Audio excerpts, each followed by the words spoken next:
UI is very powerful. It's all very technical. It requires you to understand deeply on how generative AI tech works. So it's suitable for creative directors or technical artists who are very used to using a node-based system, and they have a technical understanding of what is a latent, what is a LoRa, and how to use different checkpoints. Another reason why a simpler UI really fits, it's because before the models are less advanced. But right now, because all of that kind of built into the newest model like NanoBanana or Seedream, it doesn't require a very complex workflow to achieve exactly the same results as before. So the product I'm currently building is called MixBash. Idea is I want MixBash to be the ultimate creative tool for generative media. That's why I started this idea, is because I don't think Node UI is for everything. Yeah.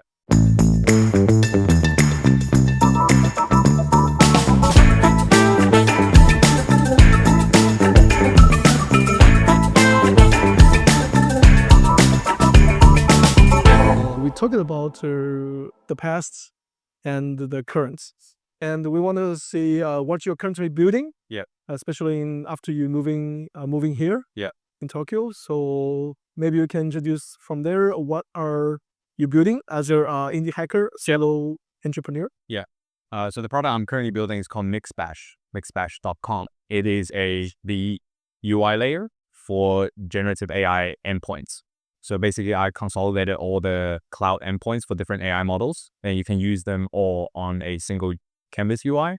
And you can bring your own API keys from those endpoint providers, and then you can basically use a better UI to try out those endpoints. But that's where we're currently at. But the idea is I want MixBash to be the ultimate creative tool for generative media. Basically, we will have options for you to be able to mod the software however you want, because I believe a lot of the creative softwares right now, they include many different features. So they become really bloated, but not all the features are exactly for a specific user, and different users will have their own specific use case. So I want the UI layer to be very fluid. So it comes with all the tools out of the box, but you are the ones who decide how you want to mod your UI layer to fit exactly your needs. For example, you can pick your own endpoints. You can pick the utility tools to create a UI that specifically just cater to your own flow.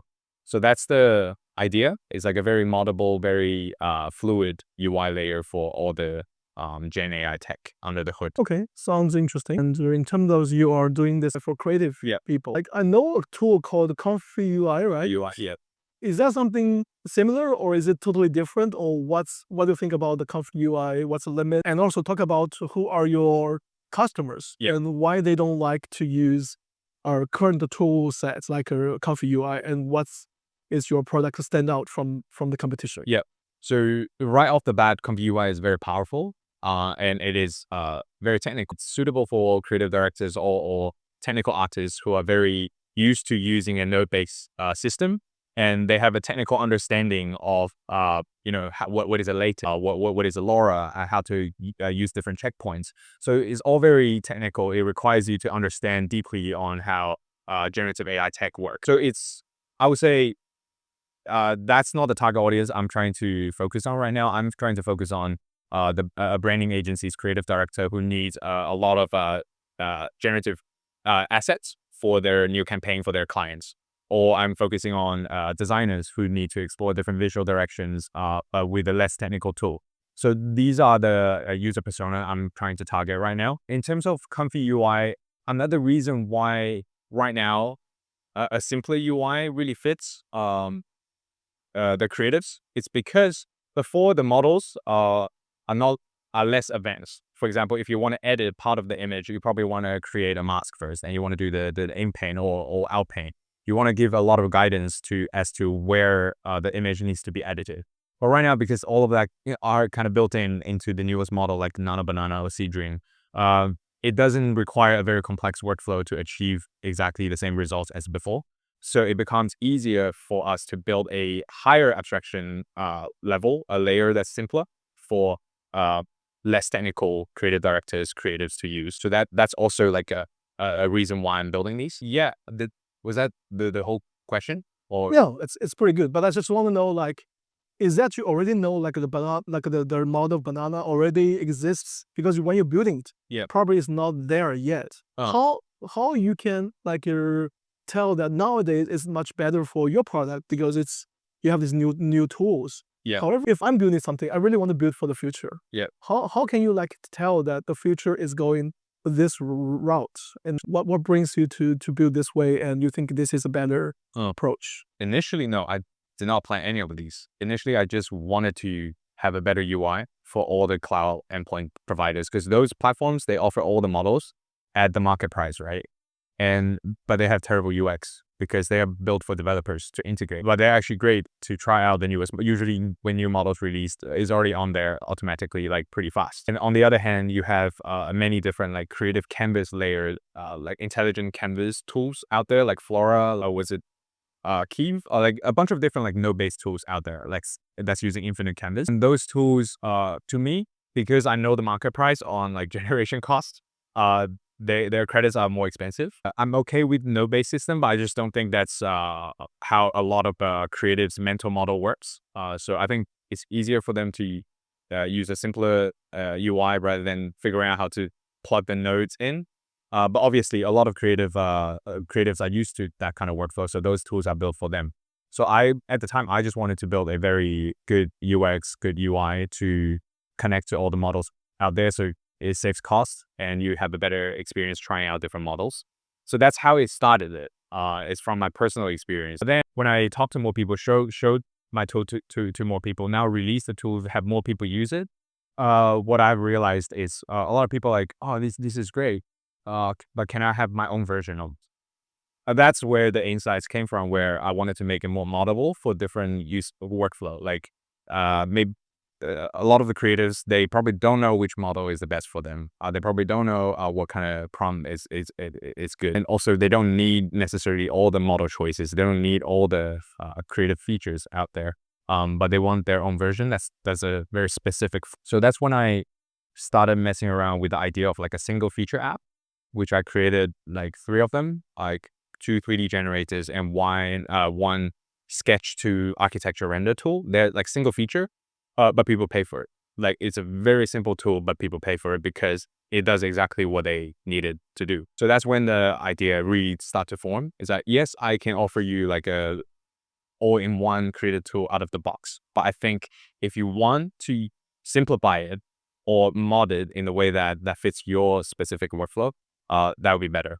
So that's why my direction has gone to, okay, let me build these, and then, but it's really moddable. It's like what I provide to you for free initially is just a boilerplate, but you can really tailor fit to your business. Yeah, so that's how it started and how I got some insights, and then where I'm trying to go right now. There's nothing like super validated yet, but that's just based on the signal I have received. So tell me that you are building some individual tool is based on your customer interview, and people just give you the feedback. Yeah. And then based on the feedback, you just build this tool Yeah. to solve the specific problem. Yeah, very. And then you make this tool like a profitable, or just making a revenue. Yeah, make a revenue. Yeah. From this the single tool. Yeah, from those 3 single tools. So that was like a validation mechanics I kind of used, is that are people going to pay for just one feature, which turned out to be true. Okay, that sounds interesting. But however, instead of like one tool, and now you have several different tools. And when you, in terms of marketing and how to do the promotions, Yeah. definitely if it's one platform, it's easy to do this promotion. Yeah. But we now have so many different platforms. How do you like to generate the traffic to go to where? Because you have to divert to different people to different places. Yeah. Is that going to be very complex, or how do you? Current plan is it's a good question. My current plan is as I'm building Mixbash right now, the tools are just going to be out there. But eventually what I wanted to do is like have those traffic to all go into Mixbash, because the idea is with Mixbash, you can build tools like these exactly for your own use case. So you should be using Mixbash. But right now, those are like, you can see them as, like a part of my funnel. Eventually, it would just direct traffic into, I will shut them off at some point, but the visitors, when they come in, they will go into Mixbash. And I'll actually migrate all my users from different tools all into Mixbash with a unified credit system. So that's the plan. But right now I'm focusing on the next release for Mixbash, but that will happen soon. So you mean that in your Mixbash will be integrating all the different tools inside your main offering, like in Mixbash, but the other tool is like a light version, specifically for this purpose. But they can be working as our introduction about the user funnels to your main offering. Like a pro version of each of the tools. That can be a very good marketing strategy. Because we can target in different users by using this individual tools, like our SEO or. And those tools right now, their traffics actually mainly come from SEO, as some YouTube shorts I created. But recently haven't been doing too much marketing for them. But I will start pushing more marketing as they start to funnel all traffic to Mixbash. Yeah, that's a very interesting approach to do marketing. It's very unique. It's an experiment. Don't know exactly. Let's see what maybe you can share next time about how it goes, or eventually you would like to know more about that. So how do you see AI is changing the creative industry? Like in the 2 or 3 years later, what's going to be the main change in this industry, and what is the impact to your current customers and what their way of doing the business nowadays? Like in the creative industry, the way I think about it is the way I'm thinking about Mixbash right now. So basically my passion is building creative tools. Like I've always been working on designing creative tools. Even previous startups, they are like creative tools. So I think it will become more fluid. So that, as I said, it should come with all the powerful features under the hood. Anything that you want, you can actually not deploy, but that you can get access to them. But the main interface could be very simple. It will become more fluid, and it will become more personal to each person's creative flow. So that's where I see creative tool is going. But in terms of like the industry is moving fast. So AI generated assets are definitely going to be very mainstream. It just really depends on, let's say, content. It just really depends on the platform's guideline, how they see AI generated content. But there are definitely a lot of creative use cases of like generative AI media. Let's see. I think it's just moving fast, and we should embrace it. Not sure if that answered the question. Sure, yeah. I think it's my answer to my question. Another question is about your target audience. Like you said about your audience are more like your creative, creative directors and those people. So are you thinking about they are technical person or non-technical person? And if it's non-technical or a technical, and what's your decision about your product? For example, is it the level of customization will differ from non-technical to technical person? And how do you see that goes for your product? So I think for my product, it's definitely focusing more on less technical people, in the sense that it's basically their understanding of software and also how Gen AI models work. So they're less technical. For example, Comfy UI users are more technical in that sense because they understand more on how generative AI models actually work under the hood. So that's how I differentiate them. But for creatives, they do have the technical ability to prompt better than most people, because they have I think we touched on that before, is the vocabulary, the right vocabulary, the right, they have the capability to describe their vision in a very technical term that AI can understand better and execute better. So in that sense, that yes, they are technical in their own domain, but it's just, that's why I'm creating a software solution that caters to their software or understanding of the tech. From that perspective, it's less technical for them. It's easier for them to use. So you're going to also provide more customization features for these people in your product, or those will what I'm designing is actually, those will be more agentic. So it will be an agent driven kind of user experience where they describe what they want, and then we make suggestions on the models that we should use. We try out different models, let them view the results, and once they're happy with the workflow, we then consolidate, like generate the UI for them then they can repeatedly use. So that's the idea. So in terms of customization, I don't see that. I can't make that super heavy on super technical in terms of like they need to understand how UI works. So you mean there's no nodes and lines to wiring them? No nodes, also no drag and drop like UI builder. No, it's really I just mocked mix match for you to fit your use case. And yeah, Interesting. yeah, Cool. So you mean from the user interface, there's no nodes, there's no wiring, no, but maybe from the back end, yeah, the AI will figure out what kind of a node connecting each other, yep, and you just use this kind of back end stuff to work for individual cases. yeah, And the user doesn't need to know about all the things connecting to each other, right? yeah. No, they don't need to understand the like a logic kind of. Yeah, I like that part. Yeah. So I think that's why I started this idea is because I don't think Node UI is for everything. Yeah. Cool.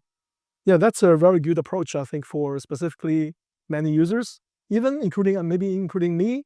I know that there are many nodes, even for the AI tool set. Yeah. There was one called the NAN, Yep. And and I think it does the job, but it's like too complex for to understand how it Yep. works. So to study how it works with each other, what to link, Yep. what kind of format of the variable Yeah. is kind of a learning curve. Yeah. So I think it's maybe it's a different approach. Yeah. Yeah. With a Node kind of system, like as you said with NAN, they require users to understand exactly what they want. And that's just not most users. They understand the outcome that they want, but they don't understand how to get there, right? But if you want them to create something very deterministic, from the bat, most people can't do it. But what AI does really well is to, from a vague statement, understand the outcome they're looking for. It can turn something unstructured into a structured thing for them. So I think that's where it comes from. But for more, as I said, more technical user who understand exactly how it should be working under the hood, then no basis for them. Yeah. Yeah. Maybe that's the beginning of their AI agent, because you need to have some kind of a systematic approach to like the AI will figure out your system for themselves. Yep. I think the AI still are figuring its own way Yep. to get there. But I think we will definitely see more like AI automatically generated workflows Yep. in the future. Yeah, for sure. I think we're just getting started with this Yeah. AI revolution, right? Yeah. So let me ask you one question. You work with no code, you work with AI now. So can you recommend one of the tool or the product in AI or no code, which is underestimated by many people? Underrated. Oh, that's a good question. Underrated. I wanted to say Flutterflow, but I think Flutterflow is not underrated. It's just the right level of rating. I think a tool called Nordcraft is probably still a bit under the radar right now. I think they're going through like they're open sourcing soon, so they're also like I think they're built on top of Vue.js. So they're basically a no code app builder, but that still requires a lot of technical understanding. So maybe they're rightly rated. Okay, let me think. That's a good question. Underrated. I don't know if anything is. So first of all the AI coding agents are definitely nothing is underrated, I would say. Really? Yeah, I think they generally are probably more hyped than before they actually are. Okay, I would say there's an open source thing called bolt.diy. Both.diy. That's underrated because that's open source. And it's pretty much feature parity with Bolt. So I personally really like that one. I think that's like lesser known. But also it's probably because you have to install that yourself or bring your own API keys. But It's called Bolt.diy. Bolt.diy. So Is it from Bolt? I think they were involved, but I don't think it's exactly from the background. I think they were definitely involved. I don't know if it's like an official release from them, but yeah, they were definitely involved. Maybe they were the official people who released it, but yeah, it is an open source version of Bolt.new. Interesting. So they're really good. In terms of no code, I'll probably say Flutterflow. Yeah, I think Flutterflow is probably good, especially after the AI hype, like AI coding hype. I think a lot of people just overlook Flutterflow. I think based on that, but I think because we were in the no code space, so I didn't really feel like they were underrated in any sense. But I feel like if we look at uh, basically app builder as a whole, they're probably overlooked right now because everyone's like from prompt to app. But actually, I think something like Flutter Flow with a visual layer, visual editor, right now is overlooked because of how much precise control you have. Yeah. Yeah, that's right. I will be saying for the flow because I think they have maybe it's part of their marketing or sales is like they're ignoring this corporate people like your traditional agency creative people. Yeah. They are not that technical. They are people who are just want to build a campaign, precise, deliver the message, follow what they want to do because they have very details to even the color and the details of pixels. Yeah. I think for the flow answer the question. Yeah. And it's cross-platform. You just don't do one thing and you don't really care about the code base because Flutter manage that for you. I think that's a perfect tool for my previous industry like advertising, digital marketing. So I think this is something really underrated. Yeah. I think Flutter should really focus on those those corporate people and these agencies who use the tool to build a campaign. I think it's better revenue results than just following the trendy AI builders because there's so many competitions you are facing. I agree. I think that's why I feel like they're a bit overlooked right now, right? Because people stop looking for no code solutions in the sense like now they just look for, oh, what's the best lovable for app building or like mobile app building, right? They just look for those solutions. Okay, now let's talk about your vision and who influenced you. Can you recommend one book or a podcast you've been listening to and which influenced your thinking and working? I think I've been watching a lot of I forgot his full name, but the guy is called Greg, and he's on the internet just talking about building micro SaaS. Now is the best time to build different business ideas. He has like an idea browser tool, basically just to help you find good business ideas to start building as a solo founder. Like, I'm not saying that that's the source of idea, but that's just a big source of motivation for me to remind me that, okay, there are a lot more people out there like trying to start the thing and you just keep me in check as well. It's like, okay, I should be doing more. It's just very inspiring every day. It makes me feel very motivated. So every day there can be some new ideas about to do the solo founder, solo language SaaS. I think he just does his own keyword research, research. They give you business ideas that you can start building and then start because a lot of those ideas are kind of validated on either Reddit or on keyword research trends.